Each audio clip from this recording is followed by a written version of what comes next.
മുരിങ്ങയില എന്ന് കേട്ടാൽ തലതിരിക്കുന്ന മക്കളാണോ നിങ്ങൾക്ക് ഇഷ്ടമുണ്ടോ?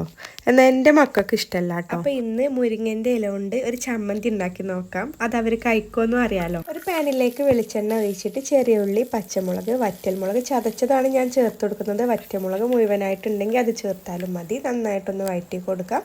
എന്നിട്ട് മുരിങ്ങയില ചേർത്തിട്ട് ഒന്നുകൂടി വഴറ്റിയെടുക്കാം. വഴന്ന് വന്നതിന് ശേഷം നമുക്കിതിലേക്ക് ചിരവിയ തേങ്ങ കുറച്ച് ചേർത്ത് കൊടുക്കാം. എല്ലാം കൂടി നന്നായിട്ട് വഴറ്റിയതിന് ശേഷം ഇതിലേക്ക് കുറച്ച് പുളിവെള്ളം ചേർത്ത് കൊടുക്കാം. ഇതിലേക്ക് ആവശ്യത്തിനുള്ള ഉപ്പും കൂടി ചേർത്ത് കൊടുത്ത് വഴറ്റിയതിന് ശേഷം ഫ്ലെയിം ഓഫ് ചെയ്ത് നമുക്കിതൊരു മിക്സിയുടെ ജാറിലിട്ടിട്ട് ഒന്ന് കറക്കിയെടുക്കാം. ജസ്റ്റ് ഒന്ന് കറക്കിയെടുത്താൽ മതി, അരഞ്ഞു പോവരുത് കേട്ടോ. മുരിങ്ങയില ഇഷ്ടമില്ലാത്തവർ വരെ ഇത് ഇഷ്ടപ്പെട്ടു പോട്ടോ, കാരണം അത് അത്രയ്ക്ക് ടേസ്റ്റാണ്. ഉച്ചക്ക് ചോറിലേക്കാണ് ഞാൻ ഈ ഒരു ചമ്മന്തി അവർക്ക് ഉണ്ടാക്കി കൊടുത്തത്. പിന്നെ രാത്രി ഫുഡ് കഴിച്ചപ്പോൾ അവർ ചോദിക്കുകയാണ്, ഉമ്മ ഇനി ആ മുരിങ്ങയില ചമ്മന്തി ഇനി ഉണ്ടോ എന്ന്. എന്തായാലേ വീഡിയോ ഇഷ്ടമായെങ്കിൽ ഫോളോ ചെയ്ത് കൂടെ കൂട്ടിക്കൊള്ളിട്ടോ. Okay, by.